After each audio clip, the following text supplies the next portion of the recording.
All right, we'll just go with it. All right. So obviously, sort of the outline of what we'll do. I want to sort of set our understanding of like our interaction with the environment, what it was like before the fall, what it was like after, um, and then from there we'll sort of look at what our healthy interaction is with it now, and then um, we'll look at a couple of issues and just sort of talk about those. Um, there's nothing working on my end, so hold on. Okay.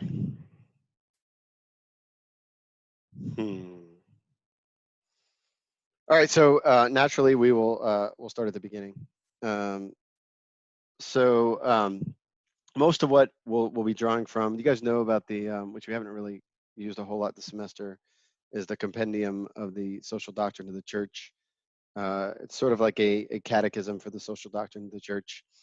We haven't really used it a whole lot this semester, but I did draw a lot from here because I thought it had a good summary of the church's teaching related to the environment. So we'll be using it a lot. So the first quote, nature, the work of God's creative action, is not a dangerous adversary. It is God who made all things, and with regard to each created reality, God saw that it was good. At the summit of this creation, which was very good, God placed man. Only man and woman among all creatures were made by God in his own image. The Lord entrusted all of his creation to their responsibility, charging them to care for its harmony and development. This special bond with God explains the privileged position of the first human couple in the order of creation. Right, so what I want to sort of focus on initially is a couple things. So we talked about this when we talked about, I think when we talked about either theology of the body, I don't remember other times we've talked about the creation, about how creation wasn't necessarily finished.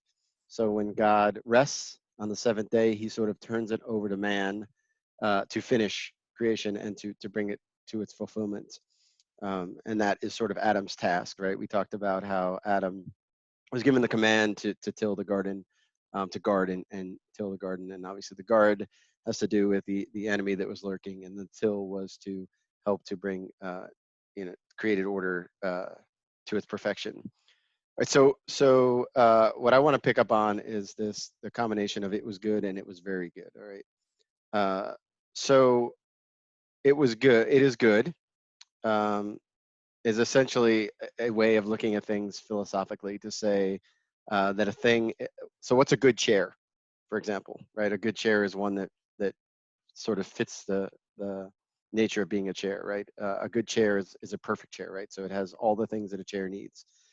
So when God looks at things and says it is good, he's essentially saying that each of one of these things has everything that they need and everything that belongs to their nature. Okay. And you'll notice if you read carefully, as you read the beginning, there's two places where he creates something and then doesn't say it was good. The first is when he makes the sky, right? And he says, after he creates the sky, he doesn't say it is good because the earth wasn't created yet, right? So the sky wasn't able to fulfill its purpose. It didn't have its sort of complementary thing. And so it was only good when God separated the waters from above and below. All right. And so just this idea of creation being good in this sense just means that that each one of the things that God made has a nature. And this we'll talk about why that's important in a little bit. And that nature is in a certain sense complete. And so that if it has a nature, as an order towards something. All right. The other part that's really important is that that in the beginning, the garden that God creates for man has everything that Adam needs. Okay, everything that Adam needs to meet his own sort of fulfill his own nature. And there's this perfect harmony between Adam and Eve, between Adam and Eve and God, and then between man and woman and the rest of visible creation. Okay, so we sort of have a little hard time sort of grasping this a little initially, but we can see traces of it even now, right? Where Have you ever really thought about why is it that that we're able to domesticate animals, right? And so St. Thomas would say, okay, the reason why we can domesticate animals is because at some point they were actually there was this harmony between us and the animals, such that man was lord over all the animals, right? And that's the notion of Adam, um, Adam giving them names, right? So he knows them, and he's also their master. Um, and there's also, which we'll get into in just a little bit, um, there's also this ordering between man and nature, in that man doesn't eat the animals, right? He doesn't use them for clothing, and he doesn't eat them. So in the beginning, man was a vegetarian.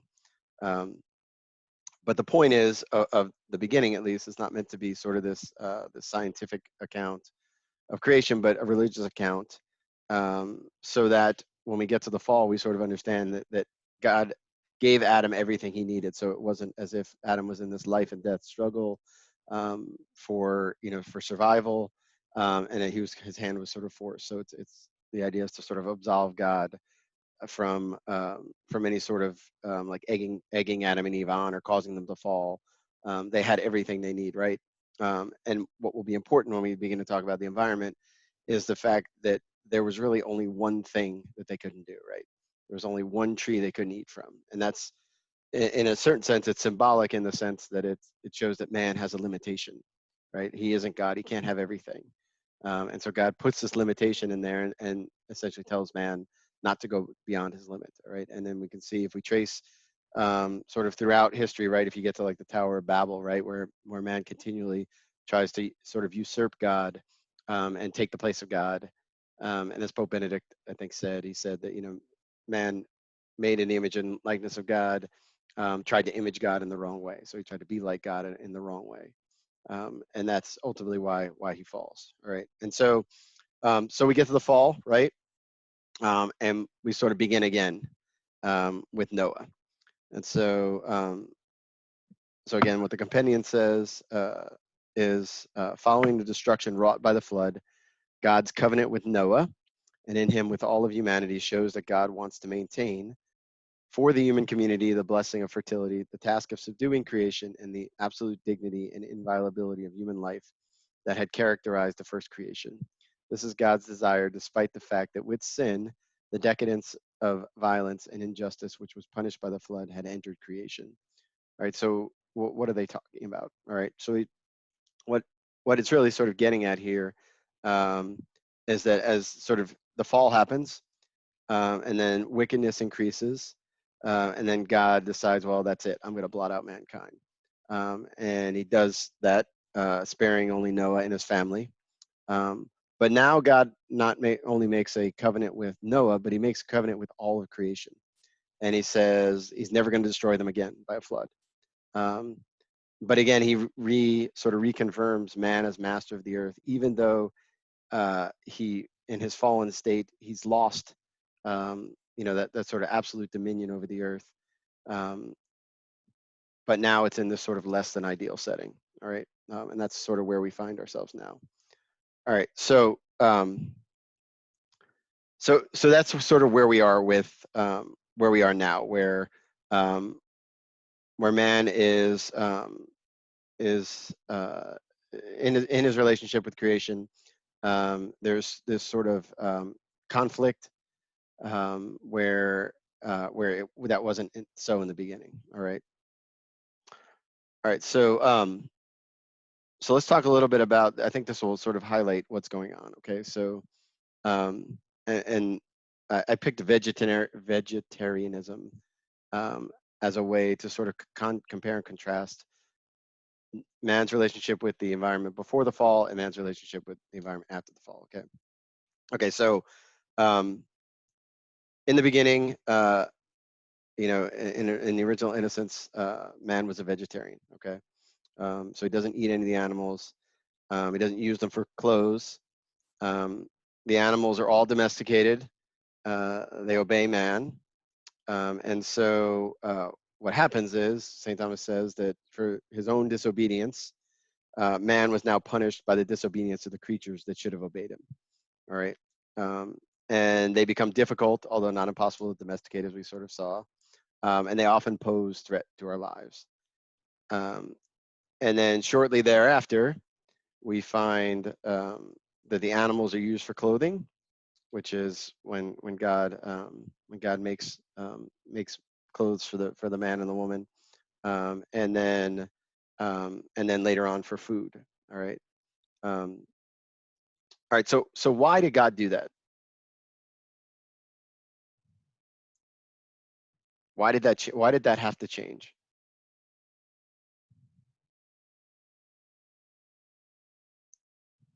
It's some of the initial its ability of, like, you said in the garden, man had everything he needed right from the start. Obviously, he's been expelled out of the garden, or was going to be shortly thereafter once God gave him clothes. So is that, I guess, provision that's the fact that not only naturally you might have everything around you need, but then also clothed in grace on the no longer there, that they needed to draw on other natural things to maintain the material part of their body, or the material body rather. Yeah. So, but what changed? Why do they need?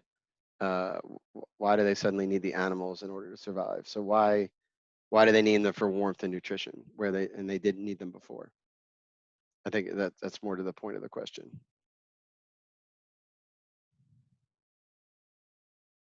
Like, so what was God doing? Like, what's his plan here?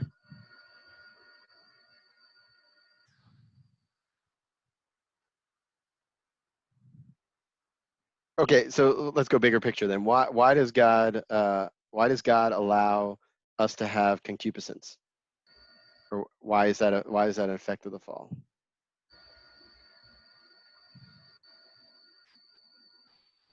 Is it because it shows, it provides like an opportunity to love better, because you have to like overcome this like natural thing working against that love. So you kind of have to love God more in order to do the right thing. So, well, not necessarily. I mean, you could imagine that let's just say, okay, so they lose grace, and nothing really changes around them, right? What you know, what does that mean? So you're basically saying it's a physical sign of the spiritual reality of their, fall from union with God? Yes, right. So he leaves all these reminders. Like, think about the fall, right? What's the first words out of God's mouth, right? He's like, okay, by he essentially sort of curses man and woman, giving them labor, right? Like, the woman's going to suffer labor pains, and the man's going to suffer labor pains working, right?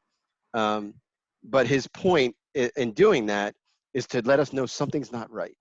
Like, we're not in right relationship with God, and everything flows from that, right?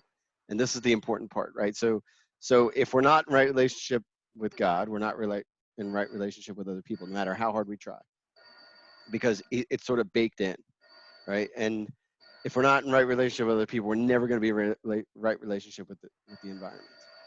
Okay. And so those he left those signs to remind us of that, right? Like, he could have left us just to ourselves, and we might not even ever realize that there's something wrong, that we're not complete and not whole, right? And so it's like Saint Augustine says, like, God gives us the law for us to understand that we can't uphold it, right? And so we cry out, right? And so he leaves all these little sort of thorns and thistles and all these little sort of things, but in his divine providence, in his wisdom, there's still enough goodness present that it still reflects him, and it still reflects his nature, right? He still provides. And so that dependence on the animals for warmth and for food helps us to understand that we're still limited, right? And in fact, we're so limited, we have to depend on these animals in order to survive, where that wasn't his plan from the beginning. The plan from the beginning was for us to simply just depend on him, right? And so now, because Adam didn't accept his limitation, God gave him more limitations so that he would respect his limitations, so that he would turn to God. Okay. So remember, everything is about God's fatherhood, right? It's always about God showing us his fatherhood. And so it's always to reveal that the truth that God is our father. And so this idea then that man and woman now need to eat meat in order to survive begins to sort of, it sits with us and we're like, oh wow, like I can't just I can't make it without animals. All right, so that being said, all right, this is the other part too. I think we talked about this a couple of weeks ago. I think we brought up sort of the idea of fasting. Why do we fast from meat as Catholics?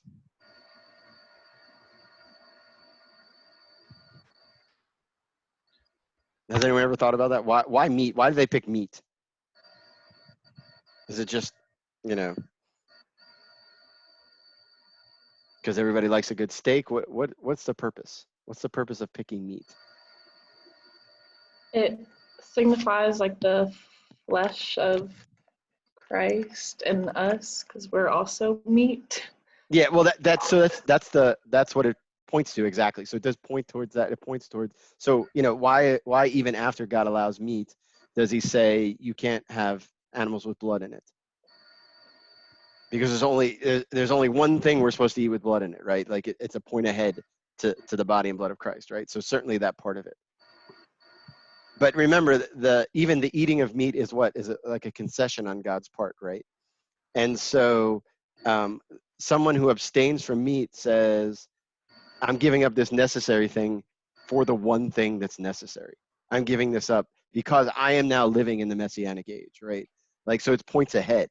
So now it's pointing ahead instead of in the case of, where the eating of it sort of pointed down, this is pointing up. And so this is meant to be, we abstain from meat because it's a sign of Christ's redemptive act, right? And that's why the church picks meat specifically. It has everything to do with that concession he gives to Noah about now you can eat flesh of the animals, because in a certain sense we don't need that anymore because we have Christ, even though we still experience the weakness in the flesh. Okay. Does this relate to in marriage? There's I don't know, in marriage, you with your spouse, you want to be able to be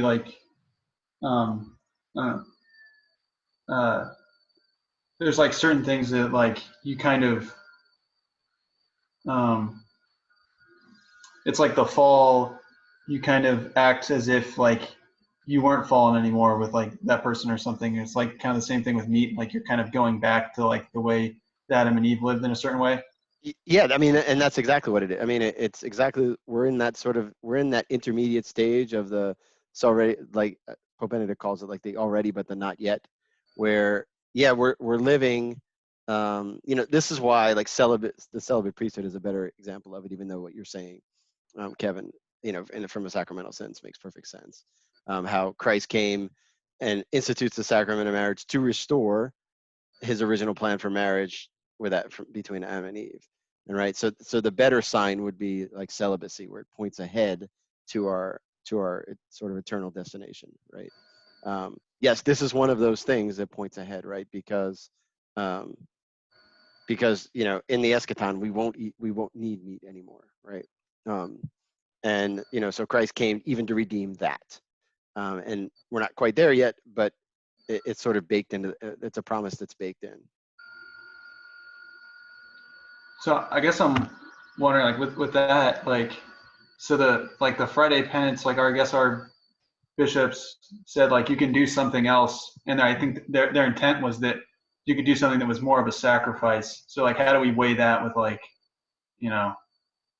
it seems somehow better to give up meat or something? I don't know. Yeah, does everyone sort of know what Kevin's talking about? So for for a long time, I don't know exactly how long it was, but on Fridays, so we have an obligation on Fridays to do penance, because it's the day of penance, the day that Christ died. And so for the longest time, that obligation was simply fulfilled by not eating meat.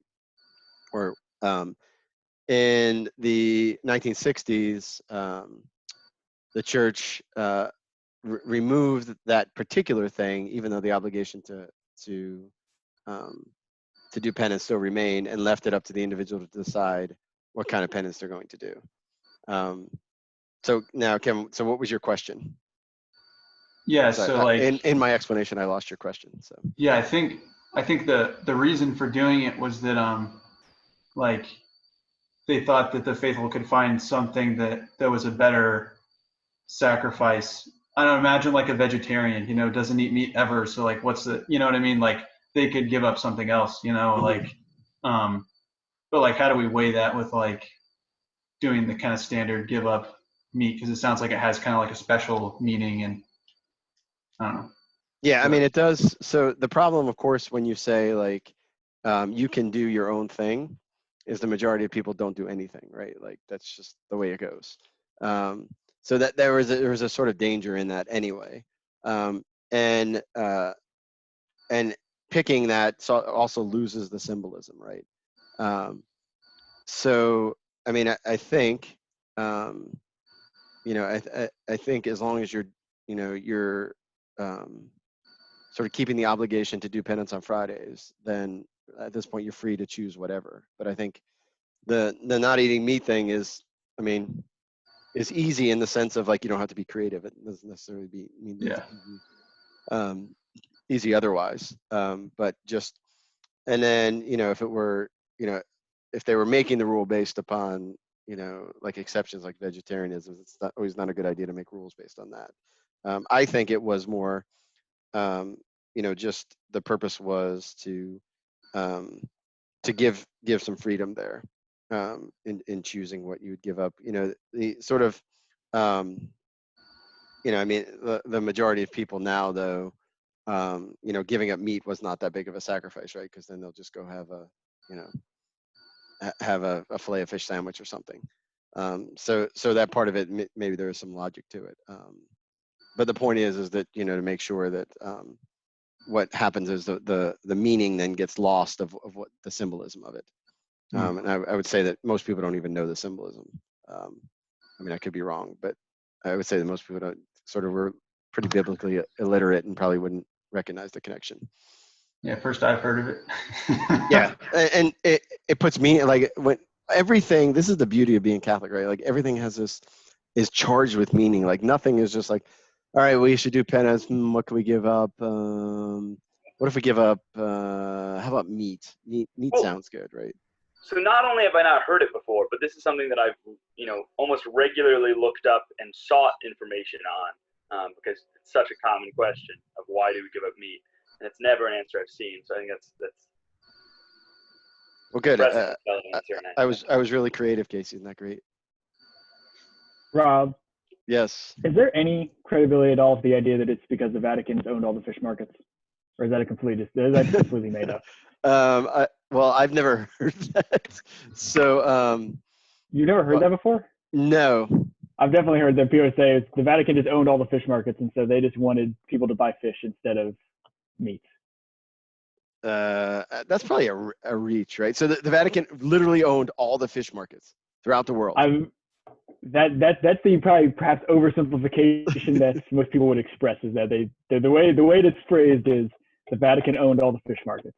Yeah, I mean, it's hard to argue like when people are that suspicious, right? Like that has a serious like smell of like conspiracy theory. like there's this evil group in the Vatican sitting around going, how can we separate more money from people? I got it. Let's buy up all the fish markets, and then once we've purchased those, we'll make it so they have to eat fish on Fridays. It just kind of seems like a reach, right? Would you say it smells fishy? No, I wouldn't say that because then, I wouldn't say that because I'll let you say it, Laura, and everyone can groan on mute at you instead of me. All right, so that's why, again, having the meat is sort of charged with meaning, right? And I guess it also gives us at least one of the sort of arguments about, man was originally a vegetarian, while true, isn't an argument necessarily for being a vegetarian, all right? Because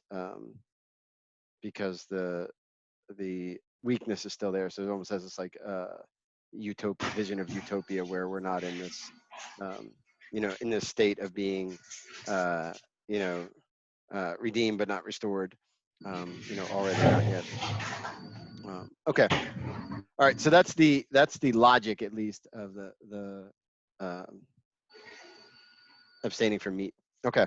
All right. So now we can sort of dive in a little bit about disorder in creation, and then how we are to act within that disorder. All right, so there is a little bit of a controversy about this question about whether when mankind sinned, did disorder enter into creation itself, or did man's relationship just be disordered? So in other words, were there things like like earthquakes or hurricanes, or and then they just didn't have any effect on man, so he was sort of invincible against them, or were there things like forest fire, so forth, or was that already there? John Paul II seems to sort of suggest that our sin caused disorder itself in creation.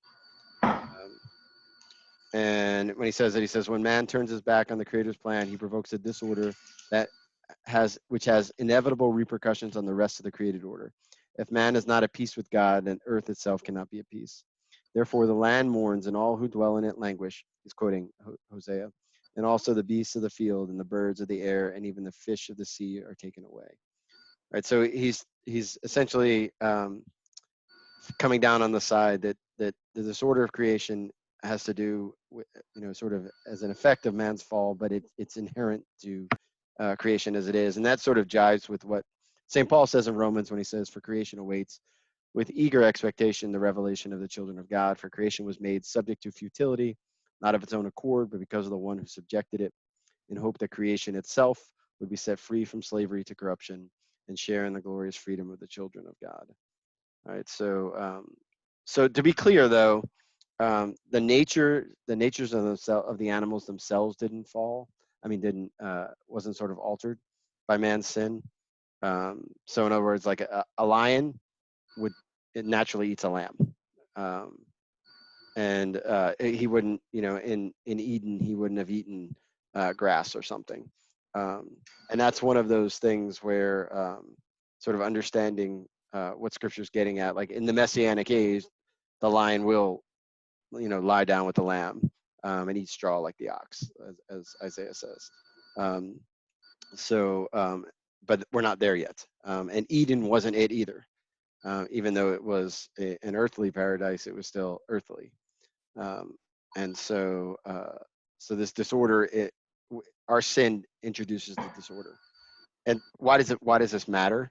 Whether the question is, because it gets at the heart of, if our sin introduced the disorder, then our sins now can increase the disorder. Okay. If creation isn't fundamentally disordered in some way, or not fundamentally, but isn't sort of accidentally disordered, then we can it would seem that we could have very little effect on it. Okay. All right. So a little language sort of thing. What does it mean when we talk about treating animals humanely? All right. If you read sort of throughout, the Old Testament, especially, there's this sort of, and we're going to talk about it in a second, this sort of inherent respect for creation, where God sort of builds in all of this in his plan for creation, all of these ways in which creation is to be respected. So let's talk a little bit about how we're supposed to act, at least towards animals, all right? And now St. Thomas talks a little bit about this and why it is. So he says, now all animals are naturally subject to man, okay? This can be proved in three ways.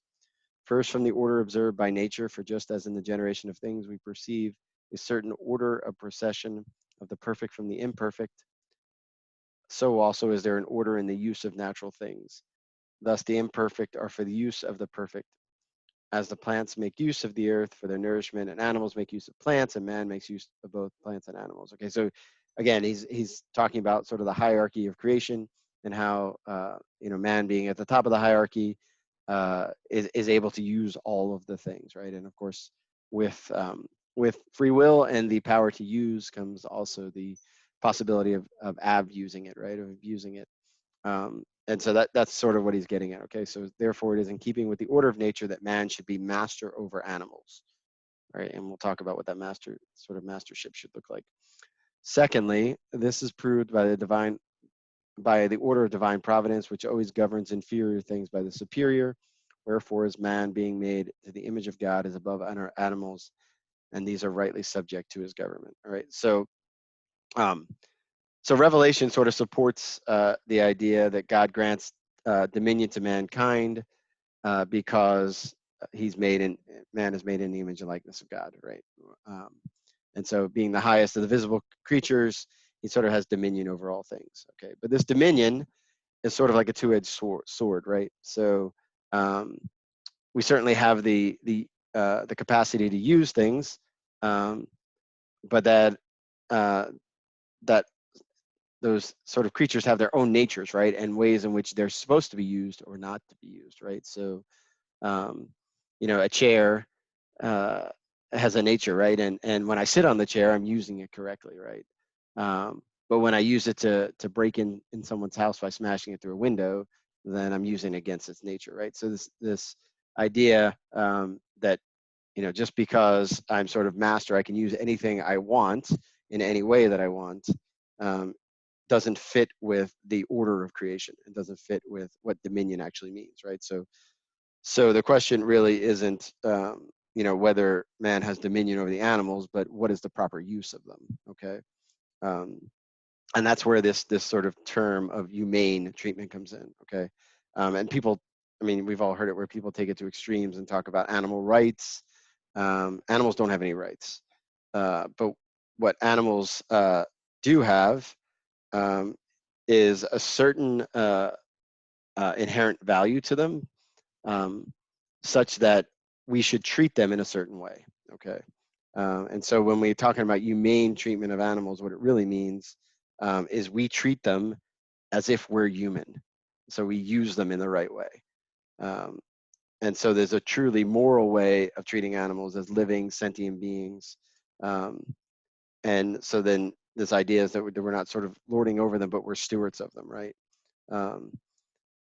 And so sort of all traces of cruelty or causing unnecessary pain, all of those things carry moral weight to them. And we should avoid these, obviously.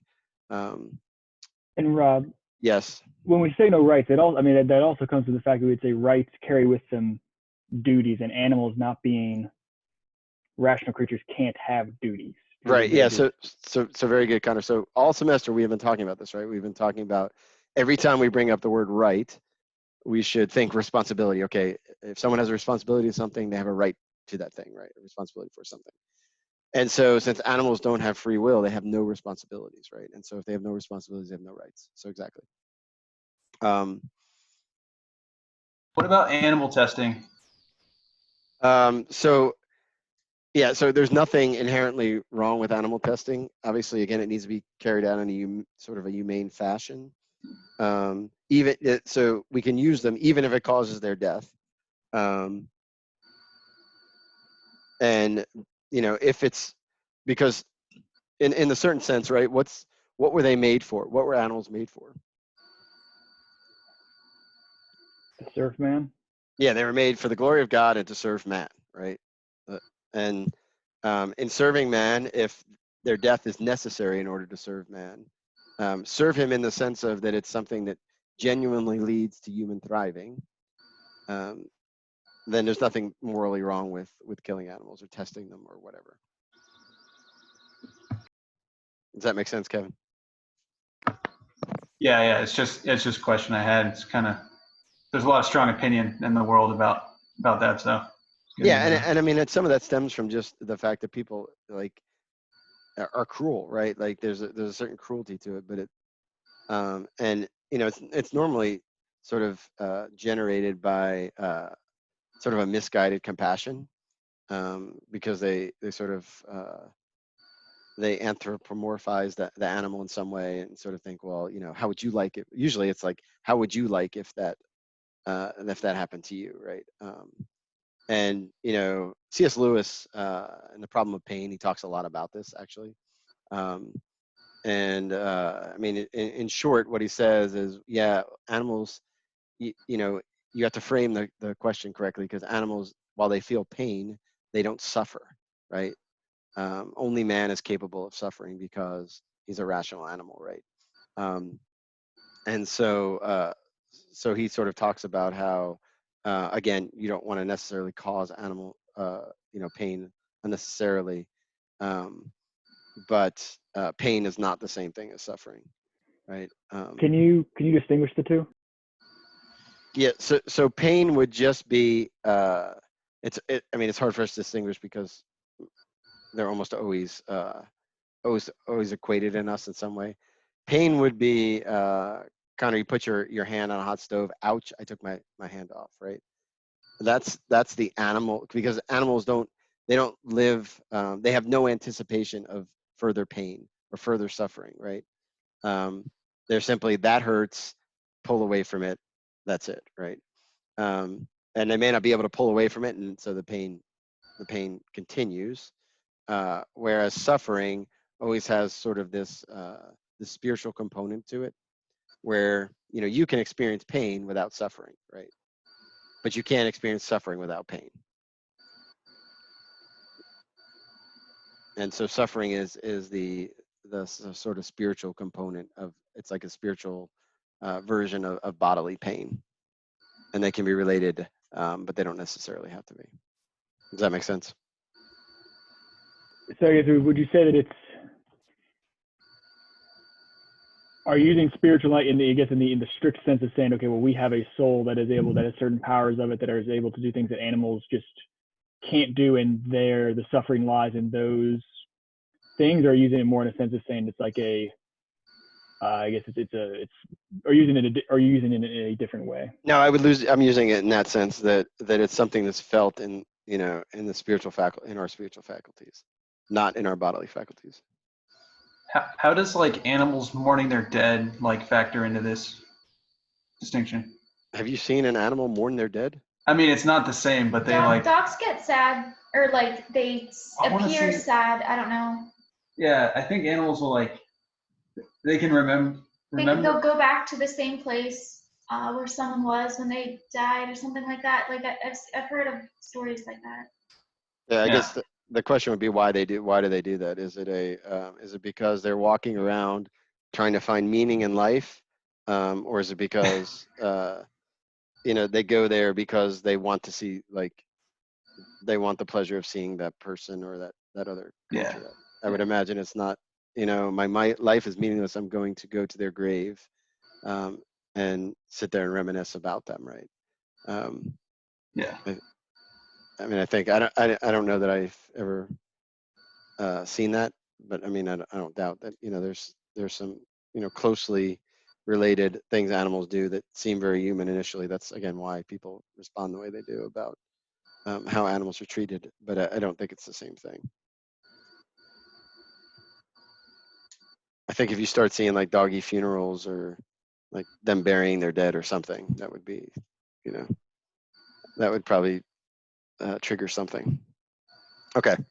All right. So that's sort of where we are with the animals. Rob, Yes. My question is about CAFOs, which are just like giant barns for growing livestock. Mm-hmm. And like, would it go against the nature of the animals to like feed them, like for chickens? Like, would it go against the nature of chickens to feed them so much that they can't move because their chest muscles are so big, and to put them in cages so they can't walk? Yes.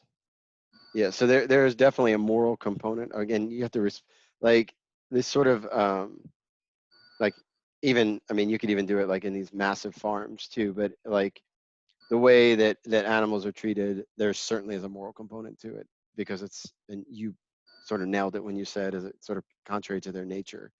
Do we have a moral obligation to buy cage-free chicken? I don't think so. Like I certainly think that you know, because you get in the principle of cooperation, right? Like how much are you actually cooperating by?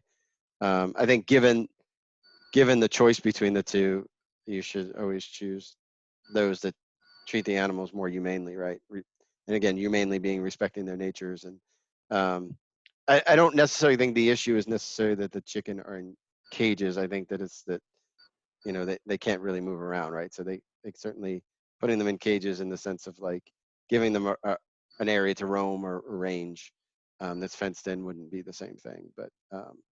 But to Elizabeth's point about, you know, when you're pumping them full of steroids and you know, overfeeding them, that probably goes above and beyond like sort of how we're supposed to treat animals. So to answer your question, Casey, I would say that if at all possible, yes, you should definitely treat them. You know, you should definitely buy from companies that don't do that, right? Okay. Any other questions about that? And you know, too, like that again, like I guess this is sort of anticipating what we're going to talk about, but you can immediately see, like, okay, so we're talking about animals, we're talking about moral treatment. You can immediately see how the question of the environment and the question of animals is inherently a moral question. And that's what I want to sort of tie together for the rest of the time we talk. All right. But, you know, even like, again, you know, the idea that the man's just not supposed to run roughshod over creation. And you think about, it's not accidental that, like, you read the Old Testament and there's all these laws about how animals are supposed to be treated, right? And it's not because God loves the animals, but it's because when you abuse them, uh, they lose their utility, but they also lose like the reason that God made them, in the sense that they become this sort of product, like the overfed chicken. I'm going to keep going back to that, right? That's really a product of man and not something that came from God, right? So man, you sort of usurps it from God, and then in doing that, like what God planned to reveal of himself through the chicken can no longer be seen. All right. And so it's that idea of sin sort of spreading out, right? So sin blurs the image of God in man. And again, in an analogous way, not in the same way, our sins like gluttony, greed, can blur the image of God in creation, right? So he gives us all of creation because it's supposed to reveal him to us, right?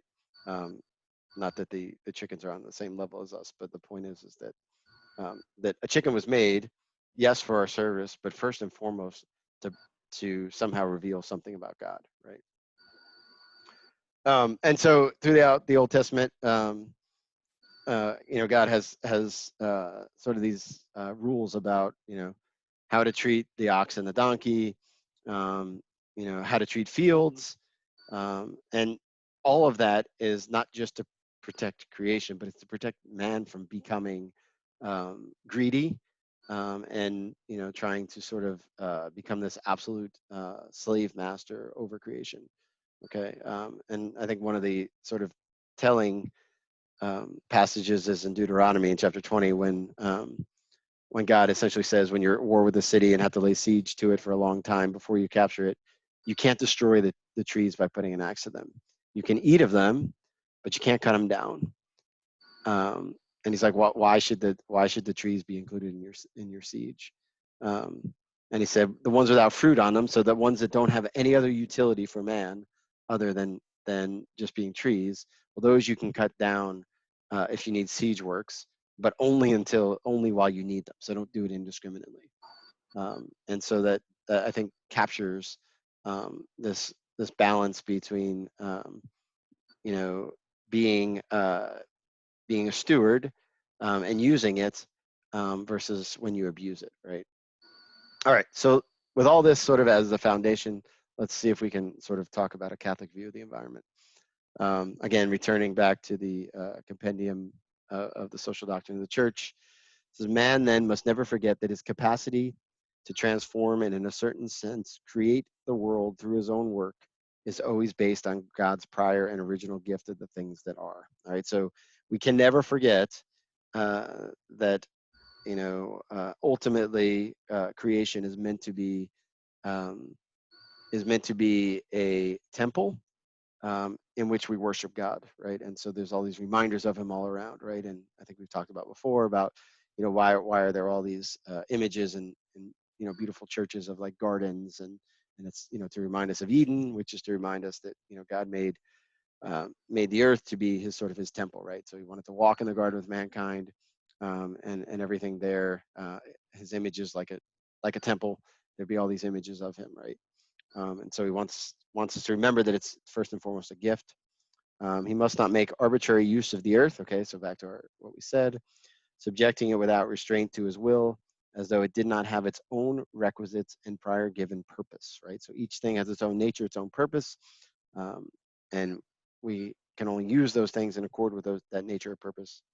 When he acts in this way, instead of carrying out his role as co-operator with God in the work of creation, man sets himself up in place of God and then ends up provoking rebellion on the part of nature, which is more tyrannized than governed by him.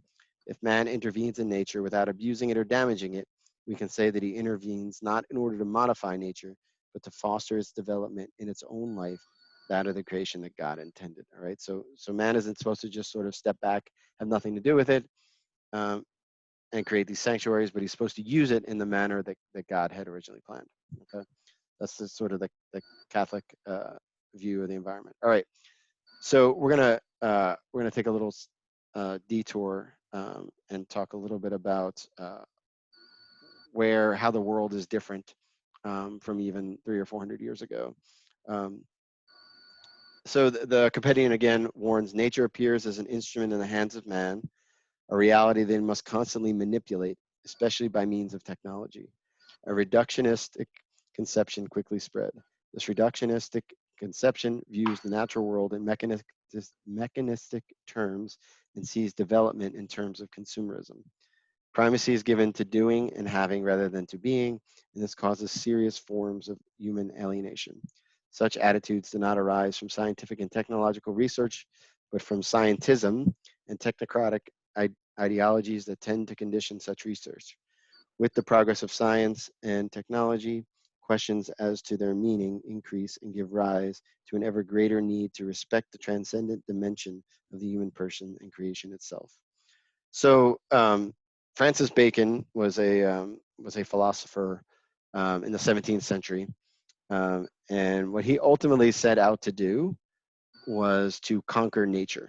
All right, and so up to that point, man understood that he was part of nature, and he too had a nature that also couldn't be altered, and that all of nature, again, in the proper order, revealed God, but each thing had its own purpose, and so you could only use things according to those purpose, right? And out of that mindset that each thing had order and purpose comes a sort of scientific mentality of beginning to study things, right? And why do you study things? Let's see how much, like, it's because you study them to understand them, right? So man sets out to study the order. Well, by the 17th century, Francis Bacon says, no, we study them in order to manipulate them so that we can use them for our own good, right? And so now comes this idea of sort of man using power to manipulate nature.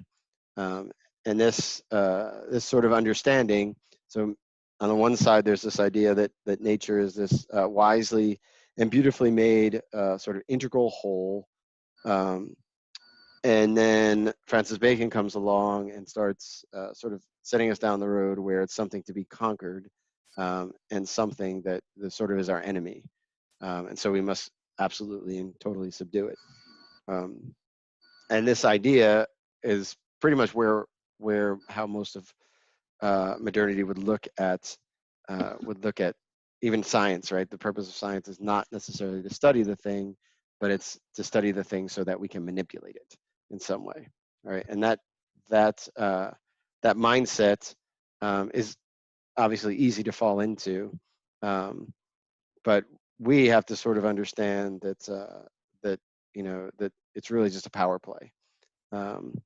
and this can cause huge problems for us even now, because especially with technology, you know, when your whole goal is to manipulate something, then wisdom sort of goes out the window, right? Like, where do you stop? Like, what is enough? All right, and so this is sort of at the heart of if you've ever read C.S. Lewis's Abolition of Man. He's sort of getting at this. Okay, so let's talk a little bit about technology, and again, not sort of as a Luddite, but for us to sort of understand what technology should be used for and what it shouldn't be used for, right? So when is technology good? Let's ask that question first. What makes technology good?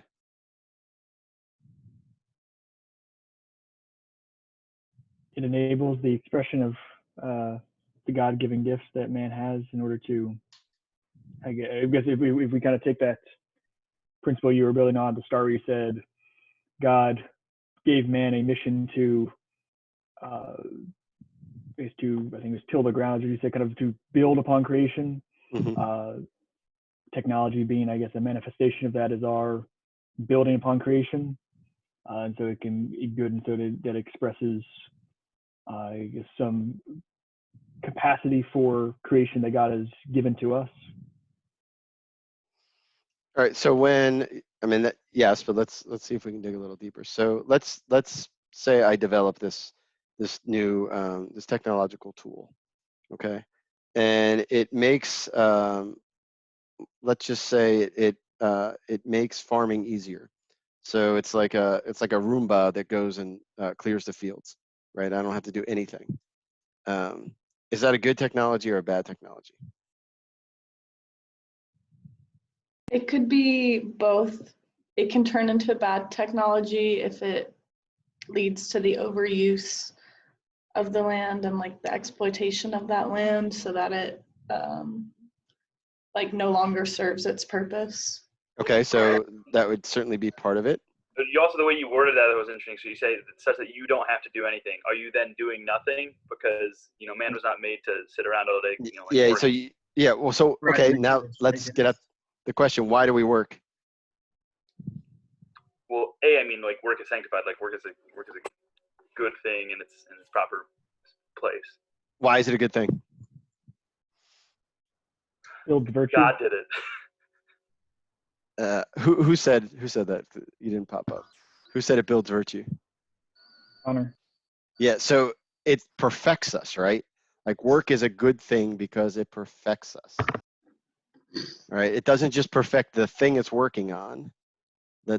In fact, it may or may not perfect the thing that's being worked on. It perfects the worker first and foremost. All right. And so if I look at a technology, I have to then go, okay, does this technology perfect me or not? Right. So the answer to the question is, what's a good technology? What's a bad technology? The good technology is the one that helps a man grow in virtue. The bad technology is one that doesn't. All right. And so our farming Roomba, the question then becomes, okay, how does this make, and I deliberately loaded the question like Casey said. I said, you don't have to do anything. Well, is that good? Is ease, is doing and having better than being? Is ease and comfort better than work? Not necessarily, right? And so we don't ever evaluate technology in those things. We always evaluate in terms of efficiency. All right. And so we have to get in the habit of going, okay, does this technology actually make me more human, right? And C.S. Lewis, I think, it might be a Mere Christianity. I'm not sure. He uses a calculator as an example. He's like, well, on the one hand, you think, well, calculator is a great thing, right? But on the other hand, how much math skill is lost because of calculators, right? So are we more or less human because of calculators? And I know there's all these like great, calculators that can do a lot of stuff that otherwise would be really hard to do. I get all that. But the question is whether it actually serves man or makes him something less than he was before. All right, and that's how we have to evaluate technology. Okay. Within technology, like you still have to have the ability to learn how to use it and to what to do with that knowledge or that resource attained from utilizing that technology. So there's not a total neglect of work when using technology, I would say. No, I mean, I'm painting with a really, like, Liz, you're exactly right. Like, I'm painting with a broad brush, obviously, like, to kind I of, think the calculator is a perfect example in that, because I've now learned the rote mechanisms of I need to press this button to get that answer, but I've not actually learned, something real or even something logical. It's just a series of, like, I could teach a monkey to press a certain number of buttons in a certain order. So the knowledge itself is less valuable. I would say I like the calculator example a lot because math was kind of my thing in school, and there were a lot of people who got they were mad that I seemed to like get math better than them. But I think part of that was that I saw that like using a calculator was a big disincentive for people to learn things. But it wasn't like it was something you could never use. It was just the teachers that I had that they were like, you can use the calculator after we've learned this, but like you still have to go through the process of learning the skill first. Like there are certain problems that are just impractical to do without a calculator. So like, sure, it can be useful, but they still had an emphasis on teaching the mechanism. And I noticed that the kids who took the time to learn had a better grasp later on in the year and could solve the more complicated things more easily because they didn't lean on the technology necessarily. Yeah, so I think the internet is another example, right? So people don't memorize things anymore, right? Because I can just go look it up. And is that more human or less human, right? So it's less human, right? And so there's value in both. And so to Lizzie's point, like you have to know how to look things up. Have to read them and all that. And that is all a good thing. But the manner in which we use it absolutely matters. All right. One of my favorite things Connor says whenever we're talking about Aquinas, that he did this all before he could just go onto the internet and search up. Like I know there's that verse somewhere. It's just he knew it all so well. Whereas all of us are like, oh yeah, I know like 3 words, in the thing I'm trying to figure out. Like let's it's Yeah, I mean, his power of memory obviously was maybe even divine, divinely given. But still, I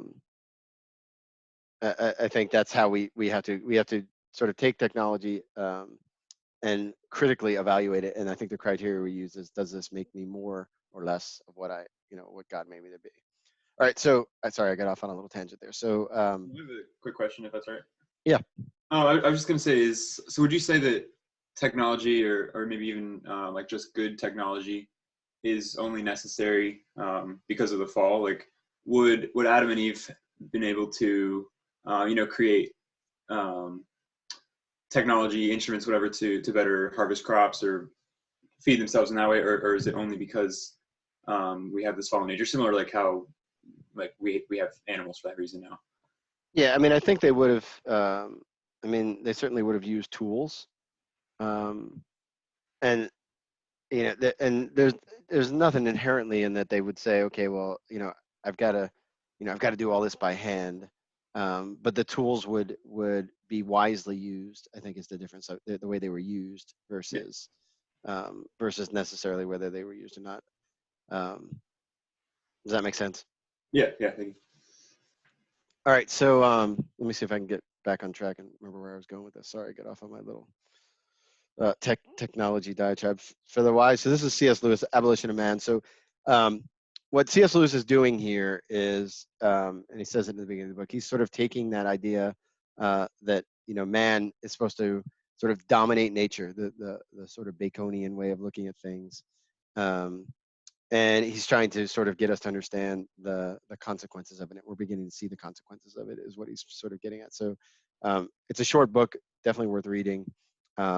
but I think the thesis of the book is sort of summarized by this quote. It says, "For the wise men of old, the cardinal problem had been how to conform the soul to reality, and the solution had been knowledge, self-discipline, and virtue." All right. So what he's saying, in the past, we would look at reality and we'd go, okay, how can I conform myself to reality as it really is? All right. And you'd say, okay, well, the answer to that question is first understand it. Then you got to have some self-discipline and you got to have some virtue. All right. Um, and then he says, well, there were people, they would take magic and try to manipulate reality, right? In the old. So it says, for magic and applied science alike, the problem is how to subdue reality to the wishes of men. The solution is a technique, where we get the word technology from. And so no longer is the solution knowledge, self-discipline, or virtue. The solution now is to come up with some technique, right? So it's no longer perfective of man, it's perfective of the situation or technique.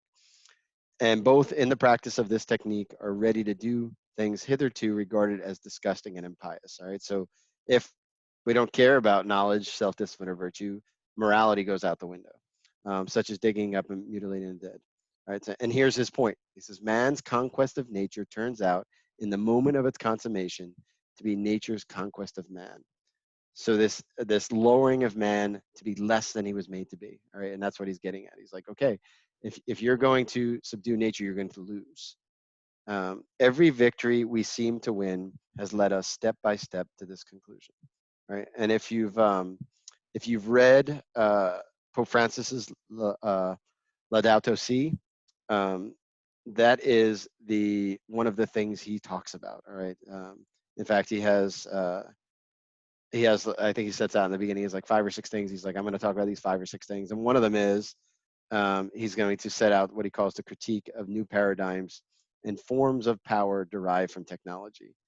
And so he's sort of attempting to teach us, who are now pretty much drunk on power, because of all the technological advances we've had, right? I mean, we don't realize how much power technology gives us, right? Just even with a cell phone, the access of all the stuff we have, how much power it has. Unprecedented technological advances in the last 100 years, that if we don't at some point accept our limitations, is going to lead us to destruction, okay? And then his point is that the destruction of the environment, of which is sort of our home and we're the center of, is a sign of this, okay?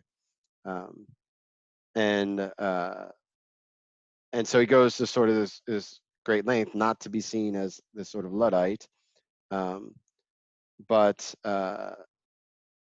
for us to stop sort of thinking that that this increase in power is actually progress, right? Are we becoming more human or less human than our predecessors, right? So progress would be moving us towards something, and the problem is that because of the way technology works now, because it goes so fast, and because we've mastered so many things, our wisdom isn't able to catch up, right? And so we depend upon, and you see this right now, especially with the coronavirus, where everyone is looking for some expert to tell them how to understand what's going on, right? And we do this with a lot of things, right? But the wise man doesn't need experts, does he? Right? And that's because everything has been made so complicated. And so it gets to be the point where it goes, okay, well, it's just whatever's technologically possible is morally permissible, right? Which is another theme of Pope Benedict that he talks a lot about, right? And so, and you see this especially in like bioethics. Someone might say, well, I don't know the difference between embryonic stem cells and adult stem cells. They're both stem cells. What the heck is the difference? I'll leave that for the experts to figure out, right? Where there is a distinct moral difference between the two. And then there's also the sort of, I guess it's like a quaint saying where, well, if we're not supposed to do it, if God gives the knowledge to do it, then it's okay to do it.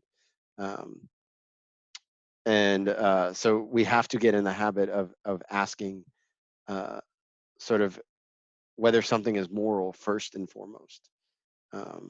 Rob, Yes. So on this, so I guess you brought up the coronavirus. So medicine kind of with related to technology. Now I think we can say, that something, I guess, big medical advances with organ transplants, eye surgery, say things that are definitely, I would think in the nature of like, like we take eye surgery, like it's in the nature of my eye to be able to see, and therefore I'm improving, I'm simply, helping it do its job. Mm-hmm. And so we take something, we talk about like self-knowledge and self-discipline, and we think about, okay, a lot of self-discipline and virtue comes just through like suffering. It's kind of learning to deal with arduous things. And yet we have a lot of, a lot of medicines, a lot of things like that that are trying to remove any of the aridity of life. Mm-hmm. And so is that another aspect of it, is that we lose the ability to suffer because we're so used to being pampered pampered and everything? I mean, absolutely. I mean, you think about like that's at the heart of like the euthanasia movement, right? Is like suffering is really the only evil in the world now, right? Like that's how it's viewed. Um, and while alleviating suffering is a good thing, um, you can't do it at any cost, right? So the eye surgery thing is probably a great example, right? So restoring the function of vision back to the eye is a good thing.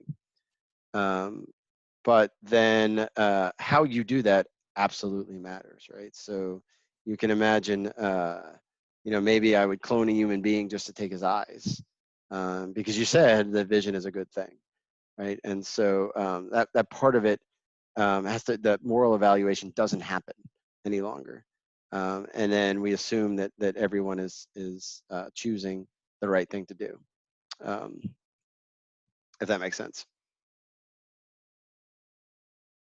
All right. So what I want us to then sort of grasp then is to make sure that we avoid the technological trap, right, of falling into thinking. And again, I think that's one of Pope Francis's things that he's sort of has talked a lot about understanding just how much power we have at our hand, at our fingertips, and then taking that power and using it morally, and not just as a way to sort of steamroll the environment. All right, so we've now sort of moved to what I think we can call a Catholic environmentalism. And this again, returning back to the compendium. A correct understanding of the environment, which hopefully we've sort of set, right, prevents the utilitarian reduction of nature to a mere object, to be manipulated and exploited. At the same time, it must not be absolute. It must not absolutize nature and place it above the dignity of the human person.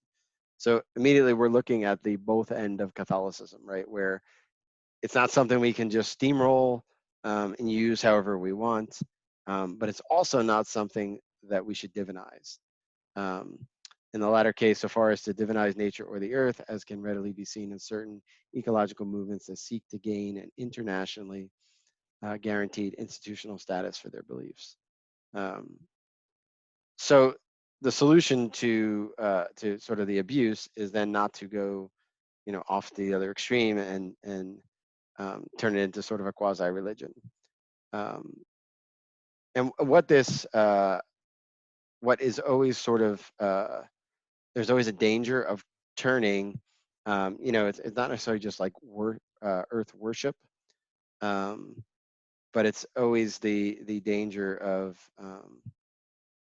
sort of looking at each of the objects individually, so not seeing it as a whole, right? So we'll talk more about this later. Like in Psalm 8, the psalmist says, well, God created with his fingers, right? Not his hands, but his fingers, right? And so that shows a certain amount of like meticulous, like everything sort of fitting together. If you can imagine the image of God sort of tinkering with his fingers and bringing everything together.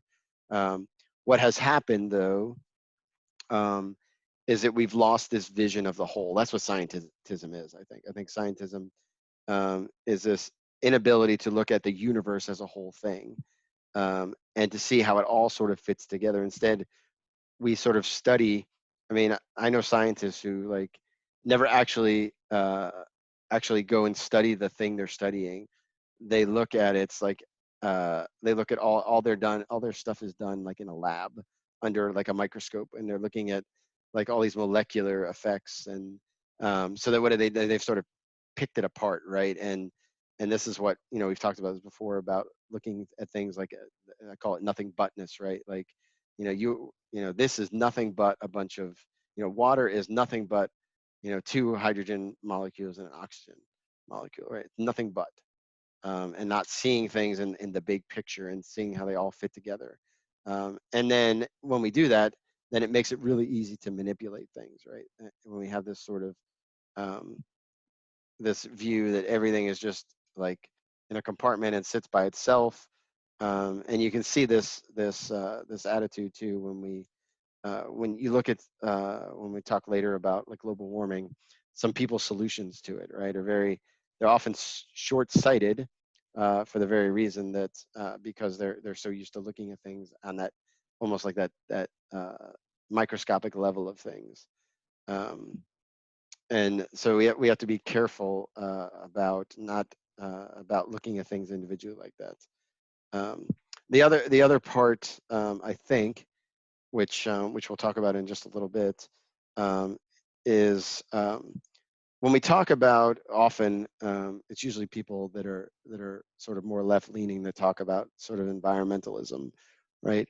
But they're making moral claims on people, but then denying that there's human nature, right? So you can't make moral claims on people while denying that humans have a specific nature and certain things are wrong and certain things are right. And so you can't, that they try to sort of appeal to self-interest, and that doesn't work. And so what Pope Benedict has done, Pope Benedict, by the way, sort of has had the nickname of the Green Pope, because he wrote a ton on the environment. And his message was pretty simple, actually. He dubbed the phrase, he called it human ecology, okay? And this is worth us grasping and spending a few minutes with. And so in one of his interviews, he said, the pollution of the outward environment we are witnessing is only the mirror and the consequence of the inward environment, right? So he's saying that our inward environment is polluted, and so therefore, of course, we see the outward environment being polluted, to which we pay too little heed, all right? So his point is that if you can't talk about pollution in the outward environment if you're unwilling to actually get at the heart of it, which is pollution in the inward environment. I think that this is also a defect of the ecological movements. They crusade with an understandable and also legitimate passion against the pollution of the environment, whereas man's self-pollution of his soul continues to be treated as one of the rights of his freedom, right? So you can't sort of glorify man's freedom and let him do whatever he wants, and normally it's in the sexual realm, while at the same time then saying, well, you are obligated to do this thing, or you ought to recycle, or you ought to do this.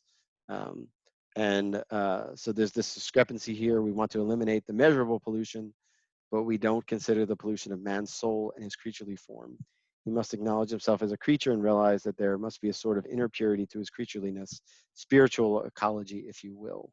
Right? So he looks at this idea of environmental ecology and compares it to moral ecology. Benjamin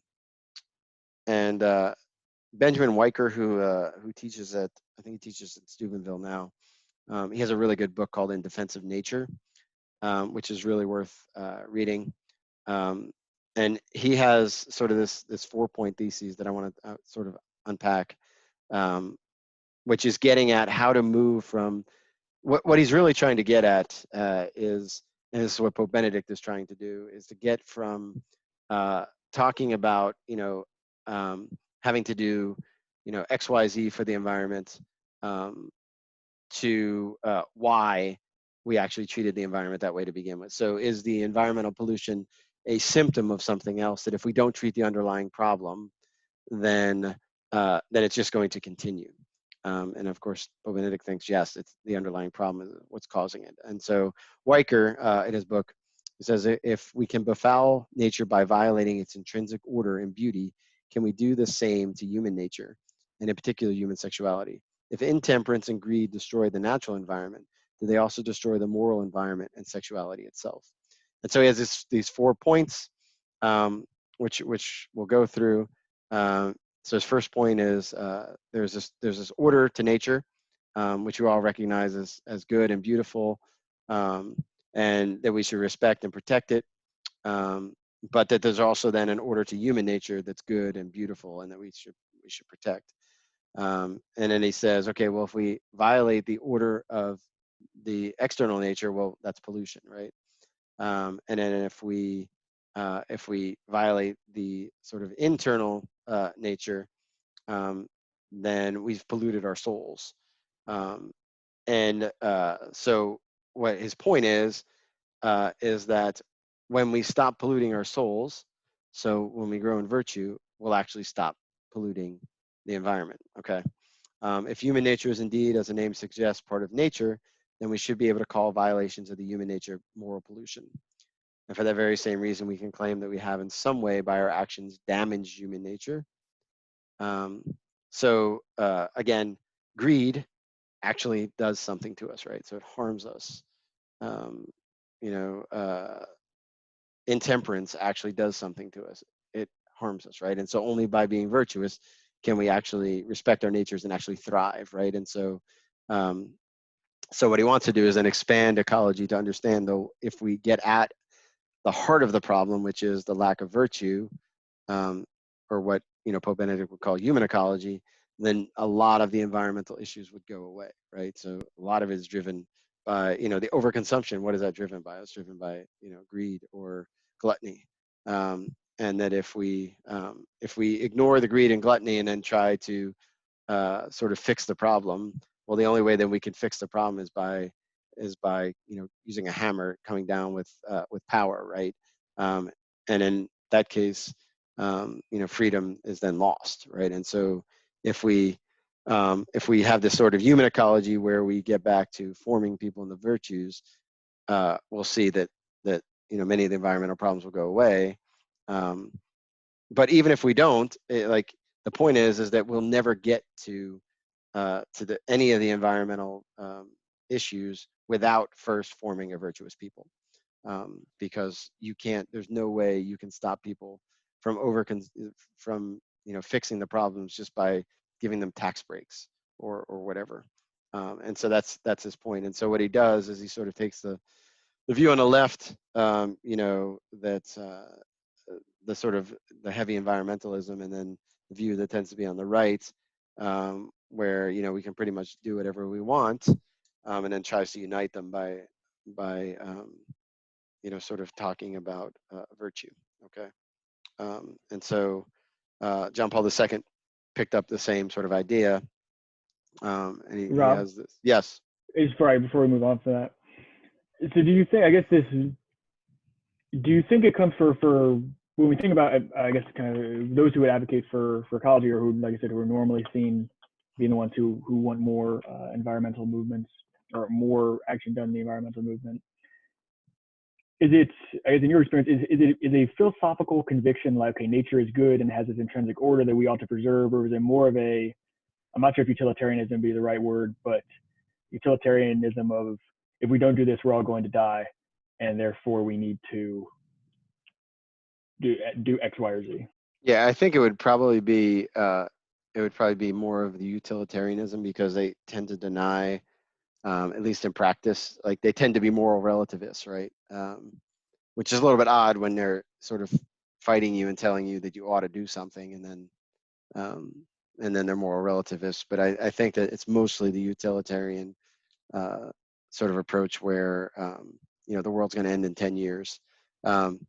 But I remember reading when the fall of during the fall of the Berlin Wall, that a lot of the Marxists, when that collapsed, they all moved to the environmental movement, because it was a way in which to sort of create this conflict between rich and poor. So it has this sort of Marxist tendency to it, where it's where now the battle's just going to be fight here, because we can reframe the environmental question as a battle between rich and poor, and now we're back to Marx's question.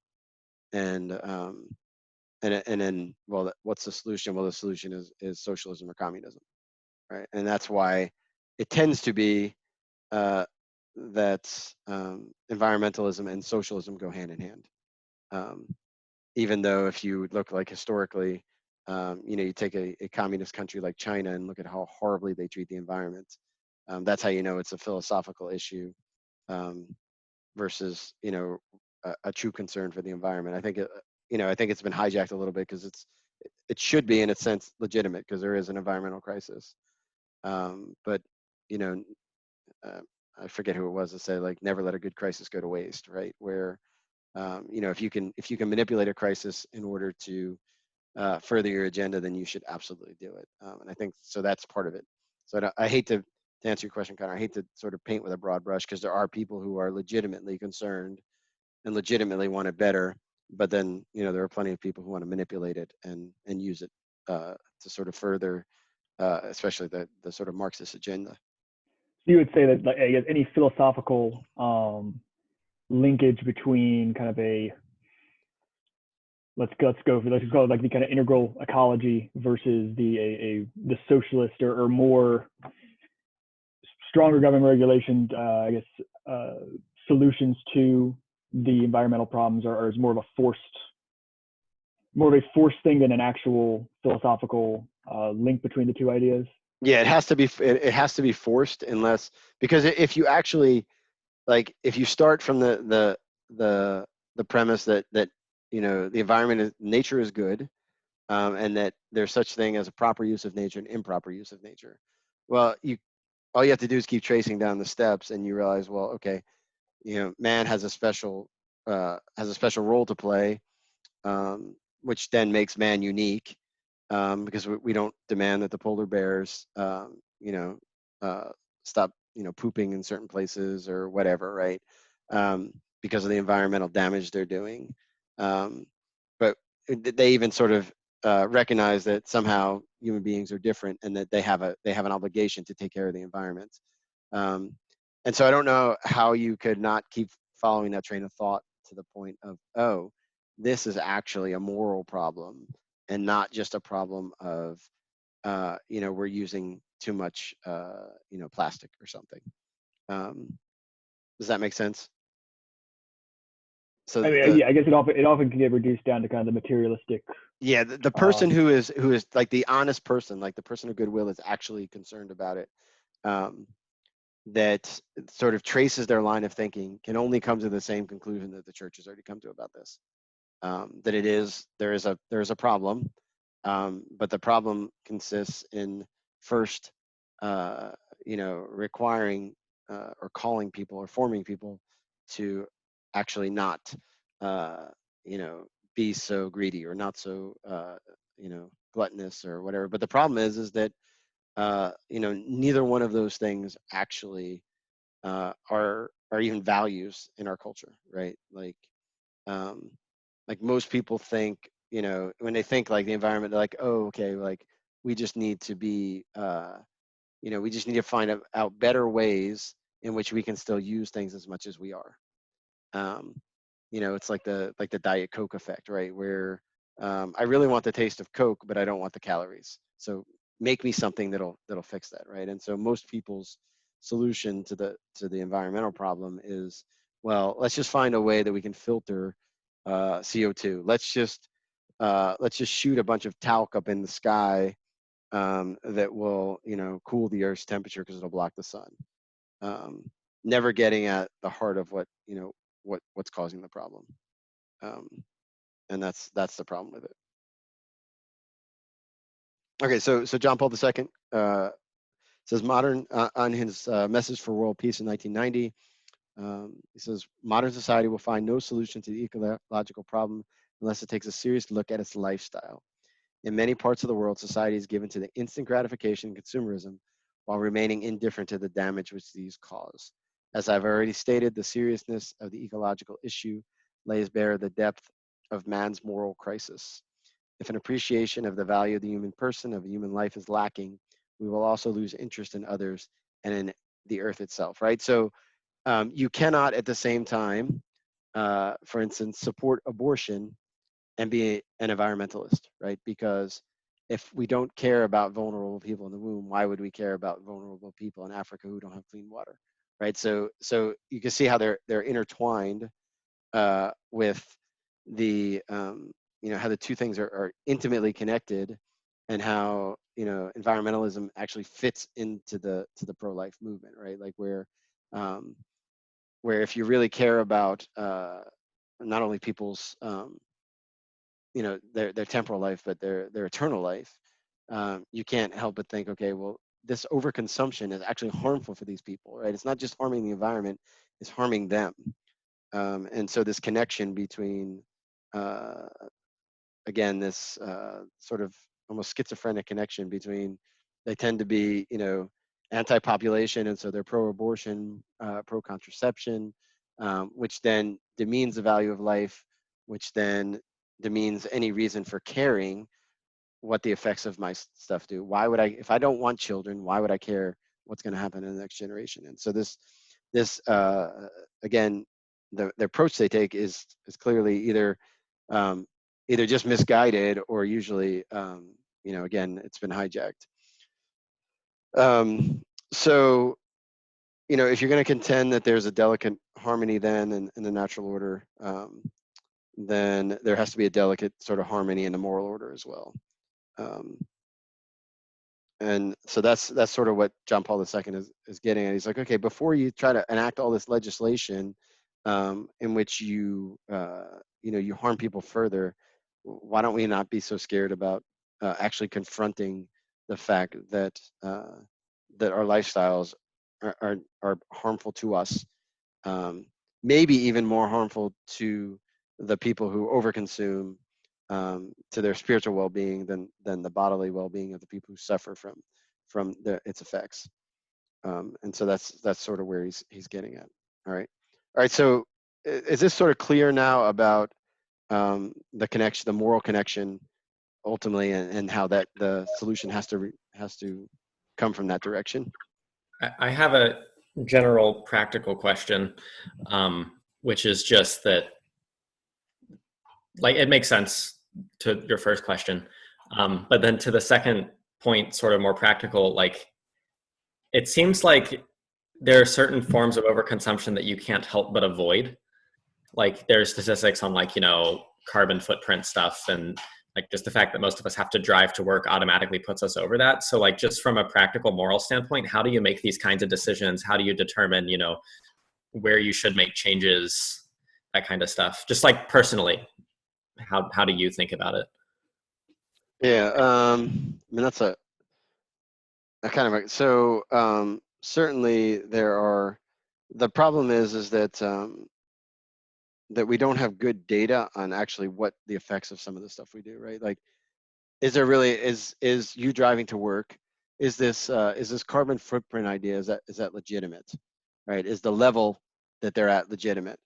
And that, I don't know that question, right? So I would say that, but it makes sense that if I don't need a big SUV, that I don't buy a big SUV, right? That if I can walk or bike or run, I should walk, bike, or run, and not drive. Like, it makes sense morally.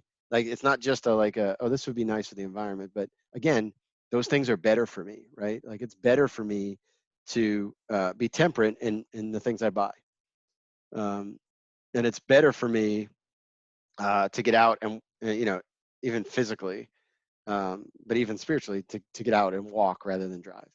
So I think it has to be guided by those types of decisions, where in each thing you go, well, what's better? What ultimately is better for me? And you'll find that most of the time, when it's better for you in that way, it's also better for the environment, right? And so that's that's the truth underneath the lie of the way we try to present this as a self-interested question, right? But Rob? I mean, I've been thinking a lot about, like, as I was preparing this week, about just the amount of, like, trash, like, we as a family generate. I'm like, wow, this is, like, unbelievable. I'm like, okay, what's going to happen to this trash? It's going to end up in a landfill, and and where's that landfill? Well, that landfill is in some literally poor Slav's neighborhood, right? And so what are my obligations there? Well, you could say, okay, well, the obligation is to recycle. Well, but what happens to recycling? Well, most of it ends up in China. And so what I will say is what Lizzie just said. So if a thing can be composted, that's a good thing, right? But what about the other stuff, right? Like recycling, maybe not the answer, right? Because where does all the recycling end up? Most of it ends up in China, and they do, pretty horrible things to the environment while, extracting the things out of the recycling. So there's not a good answer. Like the answer is at this, like we need to redo a lot of the ways we do stuff, and that's but I think that starts with an awareness that we, that okay, this is going to generate a lot of trash. I don't need this thing. Maybe maybe I don't need that. Maybe I don't need separate shipments from Amazon. Maybe they can just all throw it in one box. Because recycling maybe not the answer, totally the answer, right? And then the gas of the coming twice to my house versus once to my house. Like a lot of things you just think about. Okay, what are the implications of this? And I think that if you started with that, and everybody started with that, we'd see that things were vastly different. Rob? Yes. As well, when assessing kind of Casey and I, there was a group of people we were talking about this, and Casey brought up a good point, which was that oftentimes these things, when we're trying to assess the moral implications of it, the evil effect of it is so remote from our action that it almost makes it, you kind of see where I'm going, it makes it difficult to say, okay, how, the proximate good that comes out of it might be, exceed the true like evil effect that's going to come from my action alone. I guess this is kind of the tragedy of commons, is that it's not just about my thing. It's that when I do, even though it's a little part from me, well, it's a little part from 1,000 people, and then suddenly it's a big thing. How does that play into when we're trying to judge these things in their moral effect? Yeah, I mean, I think it's difficult if you're looking for I don't want to say like absolution of it, like how close is too close. I think if you're thinking in those terms, it's probably not going to fix the problem. Yeah, you're probably not doing anything wrong per se, because but if you're coming from the other side of it, okay, well, what actually promotes more of the good here, rather than worrying about like, okay, is this wrong versus am I okay here? I think I would start from the which promotes the good more approach, rather than trying to evaluate whether I'm whether I'm proximately guilty or just remotely or whatever. Because this is one of those things, because it's so ingrained, it's hard not to get your fingers dirty with it, right? It's hard not to be sucked into it. So I would just say in each decision, try to figure out what, if you can bring good into it, like which is the better thing to do. All right, so last 2 or 3 slides, and we went long, even though I promised I wasn't going to go long. Let's just talk a little bit about population control measures, because very often the West, when they help Africa, likes to attach population control measures to any kind of aid they give. And this is just an awareness thing, sort of understand that this is going on, and to understand things from the African perspective. There's a really good book called Target Africa. I don't know if any of you have ever read it. And it's basically about this lady. Her name is Obianju Ikiocha, I think her name is. I'm probably butchering how you say it. But she writes. She lives in the United States now, and she's from Africa, and she writes this book basically talking about this sort of what she calls neo-colonization that's going on in Africa, and where rather than Western countries coming in and occupying their countries, they're doing it from afar by sort of poisoning their culture. And so it's more of an awareness book and really eye-opening. But the USCCB has already sort of warned about this. Affluent nations such as our own have to acknowledge the impact of voracious consumerism instead of simply calling for population and emissions control from people in poorer nations.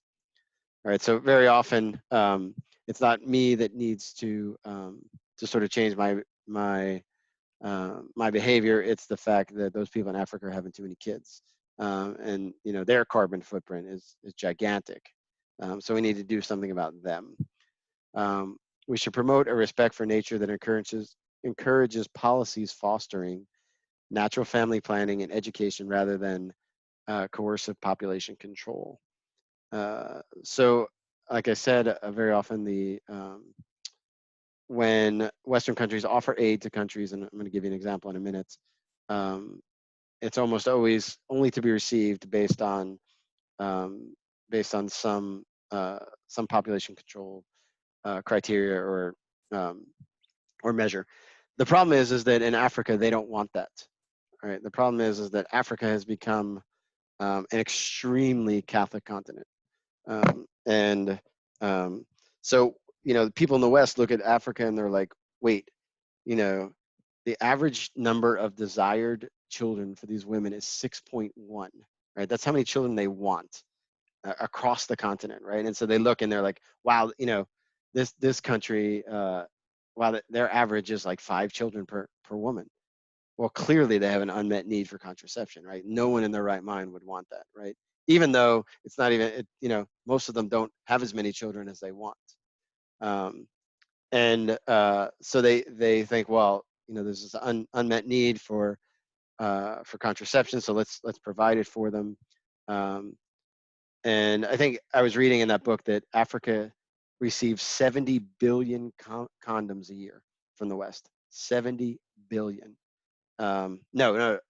It's 2 billion and it's $70 million worth of condoms. And these countries are obviously desperately in need, right? And so all this Western aid comes in. It's basically a waste of money because they don't want it. They don't want that, and it's money that could be spent on other things, right? And she just talks about how it's a very pro-life area. Like in Kenya, in their constitution, they have a proviso that life begins at conception, right? So they've de facto gotten rid of abortion. That in I think it's in Kenya, she says, like, okay, in the United States, like 40% of children are born out of wedlock, and in Nigeria, it's like 6%. And so this is a very pro-family area, even though from Western standards, it's extremely poor, right? And so they think, okay, well, what's the problem? Well, the problem is they're having too many kids. And so what they're really trying to promote, though, is hedonism, right? They want very much to get the pill there, because when you do that, that's when you can control people, right? When people can't control themselves, right? Those who can't self-govern require somebody else to govern them. And so if you can't control yourself, then it's very likely that someone else is going to come in and take control of you. Go ahead. I saw this a few weeks ago on WRAL, before like all the quarantining stuff had gotten really, really bad. There was an article saying what a tragedy it was that birth control shipments weren't making it to Africa. And they had quotes from like a few people who were like, I don't know what I'm going to do. And it was just interesting because it's being portrayed as the exact opposite of what you just said. Of course. I mean, it's a and this is why this letter right here that Obiana Nuju wrote to Melinda Gates is really important, right? Because the Gates Foundation is right at the heart of this, right? They gave $4.6 billion to Africa, all in the form of family planning and population control. $4.6 billion. And so she writes this open letter. You can find this letter if you want. It's on the Pontifical Council for the Family's website. And it's a much longer letter than this, but look at what she says. And she's sort of saying the thing that most Africans are saying. I see this $4.6 billion buying us misery. I see it buying us unfaithful husbands. I see it buying us streets devoid of innocent chatter of children. I see it buying us disease and untimely death. I see it buying us a retirement without the tender, loving care of our children. Please, Melinda, listen to the heartfelt cry of an African woman and mercifully channel your funds to pay for what we really need. Good healthcare systems, food programs for young children, good higher education opportunities, chastity programs, support for micro business opportunities for women, fortify already established NGOs that are aimed at protecting women from sex trafficking, prostitution, forced marriages, child labor, domestic violence, sex crimes, etc. $4.6 billion can indeed be your legacy to Africa and other poor parts of the world, but let it be a legacy that leads life, love, and laughter into the world in need. Right? So, why anyone in their right mind would think, okay, I have $4.6 billion to give away. So, you know what, forget the food, forget the education, forget the healthcare systems. Let's just give them contraception because that's what they really need, right? Because they're literally dying over a lack of the pill. And now you know that again, it's at the heart of a sort of a view of the world in which poor people don't need to be there, right? That's ultimately what it's saying is that you are a nuisance to the planet because you're poor, and so in essence we don't want you, and we just want to teach you not to want each other. And because if it was really about helping the people, it would actually meet their needs, especially the needs they perceive. And so we have to be sort of aware of this, right? Especially in an election year where like the Mexico City policy is a good example, right? Where the United States will give money to countries, attach usually the help of Planned Parenthood with those countries, in those countries. That has, under the current president, has been eliminated, but it will come back as soon as somebody from the Democratic Party is elected. And then we continue to spread that garbage around the world. So something we really need to be aware of, and it needs to be, again, if we're going to be charitable to people, especially in Africa, then we need to be aware of this, and we need to do what we can to make it stop. All right, one last thing, and then we will be done. And that is global warming. Save the best for last. Yeah, I'm not going to go like deep into this, but what I want to do is, and again, I'm going to have stolen some of the stuff from Benjamin Weicker a little bit, because I think he has a sort of a balanced view of it. The USCCB has written about this, and what they say is, as Catholic bishops, we make no independent judgment on the plausibility of global warming. Rather, we accept the consensus findings of so many scientists and the conclusions of the Intergovernmental Panel on Climate Change as a basis for continued research and prudent action, right? That's the key words, right? So saying, well, yeah, there seems to be some sort of climate change going on, no duh. We probably need to keep looking at it and then take prudent action. Scientists engaged in this research consistently acknowledge the difficulties of accurate measurement and forecasting. Responsible scientific research is always careful to recognize uncertainty and is modest in its claims. All right, so you can see this is sort of a veiled criticism of the sort of global warming agenda. Yet over the past few decades, the evidence of global climate change and the emerging scientific consensus about the human impact on this process have led many governments to reach the conclusion that they need to invest time, money, and political will to address the problem through collective international action. The virtue of prudence is paramount in addressing climate change. Right? So we already talked a little bit about this. So the whole debate sort of centers around, which Jean-Claude already mentioned, the whole carbon footprint thing. Now, CO2, sort of properly speaking, and some of you probably know way more about this than I do, is not a pollutant, right? It's Is just Rob something. stuttering Yeah. for anyone else, or is that me? Okay. Are you guys good? He's stuttering pretty bad. All right. Tell me that sooner. Am I good now? Maybe if I get closer, it'll work. No, it was your internet like freaking out. I don't know. It's back. Okay. All right. We only missed like the last 5 sentences. Okay. Oh, well, I don't know what I said, so I'll just, anyway. So the whole debate about global warming sort of centers around carbon footprint, like John Claude said. And probably speaking, CO2 is not a pollutant, right? It's just has to be there, but has to be in the right balance, okay? And for some reason that has been sort of the target towards which sort of climate change activists are aiming, right? So there's this delicate balance. Again, remember, like God uses his fingers, right, to create the world.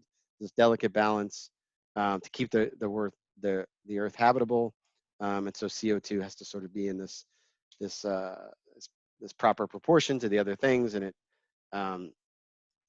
be kind of like a Goldilocks principle, I think is what they call it, where it's just everything has to be just right. And so the sun, 93 million miles away, not really hot enough to, it's too far away to really to warm the earth because of our atmosphere, and so it requires these greenhouse gases to keep some of the heat in. But the problem is that there's this interconnection of things, right? Where CO2 is not the only thing that makes the earth habitable. And so we have to be careful about tinkering or focusing only on one element of it, right? Because there's all of these sort of things built in that can deal with excess CO2.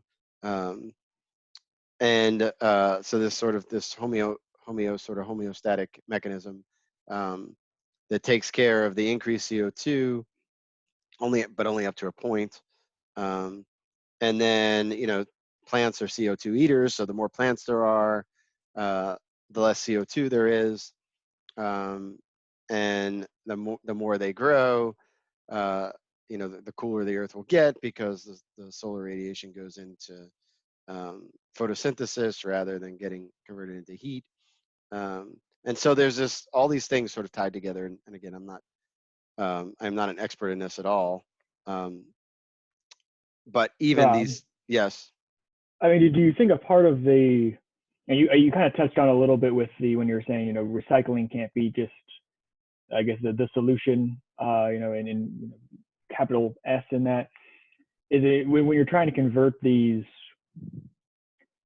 big, international scientific efforts down to a popular level where most people, I know I've never read the scientific literature behind global warming, is you almost have to make, I guess, maybe whether this is the intention or not, to a certain degree, you have to make it simpler. You can't expect everybody to read the scientific literature, and so there's, intended or not, there's been kind of an effect of CO2 or forestry or XYZ is the bad guy, or this is the solution, to where you recognize a prudent action for that, or in order to understand, I guess, the underlying cause, it has to be more complex than that.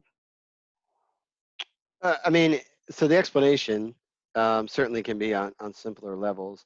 I think the issue is more in the mindset, though, that the mindset is more that we understand this problem completely and perfectly because we're scientists.